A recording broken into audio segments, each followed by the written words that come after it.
Hi, my name is Richard Schwinn. I'm a social worker in Kingston, Ontario.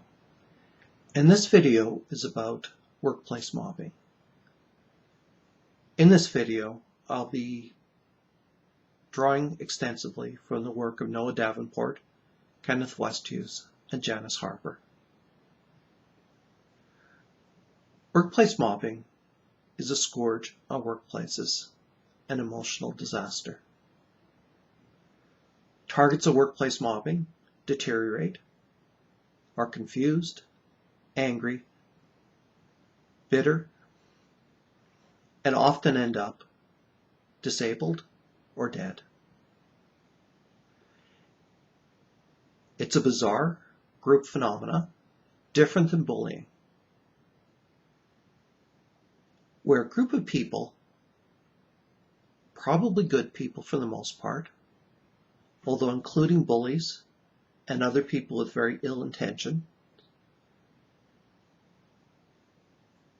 get together and rebrand an employee as a scapegoat.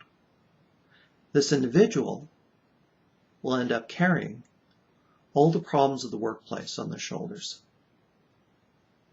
And the definition of the problem will all rest on them. Although it starts with some malicious individuals, it ends up casting a wide net. More and more people get involved in the anger and hatred towards the scapegoat. There are exceptions, but one of the parts of the phenomena of workplace mobbing is the loss of diversity of argument. So defending the target may become increasingly dangerous. Now this is strange because the target is typically in this position because they're different. That's really the only criterion to be a target of workplace mobbing. But in most cases, there'll be people of integrity, people who have taken stands, competent people, and popular people. It will start with the jealousy that they've incited in other people in the organization, people typically with power. So when this jealousy starts to swell, starts to move forward, it takes the form of malicious acts. Gossip, ridicule, ostracization, and petty harassment are common techniques of making the target's work life unbearable. As hard as it is to understand, the price the target will pay is incredible. The price the bystanders will pay will be more subtle, but probably equally damaging. Almost everyone is left with a degree of trauma, although the bystanders won't necessarily understand it. As the target goes downhill, perhaps they've had weeks, months, years of harassment. They'll become tired, angry, frustrated, and they may lash out. They may snap. They may become frustrated. And at that point, they'll be identified as an individual who is not what everybody thought. This isn't the person we thought they were. And this will confirm the bias that's been promoted by the bullies. When this happens, there's frankly little opportunity to go back. The target of workplace mobbing would be well advised to turn around and walk out the door.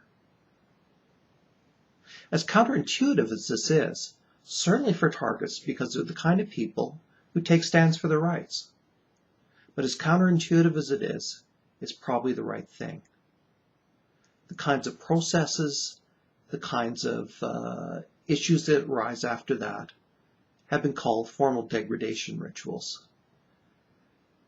They're well intended, but they're part of a law and order agenda towards bullying.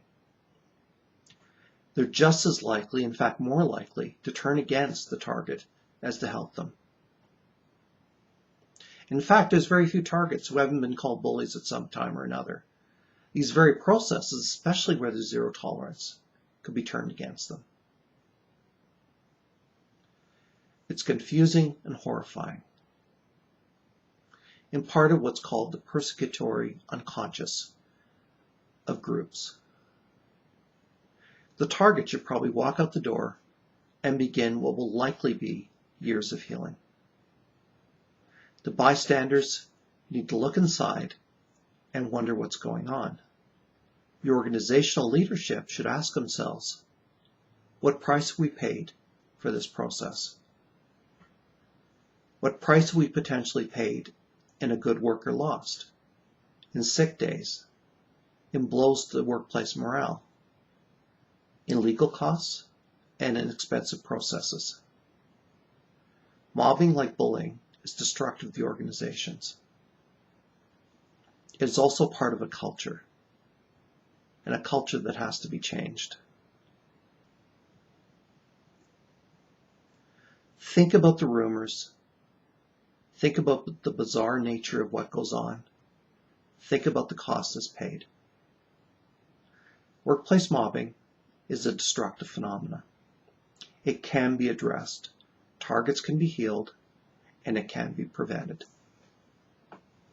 It's worth considering that it's a very well understood phenomena, but not widely understood, particularly in Canada and the United States.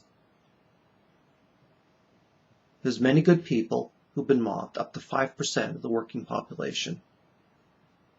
This has destroyed lives and undermined organizations. It's probably time to stop.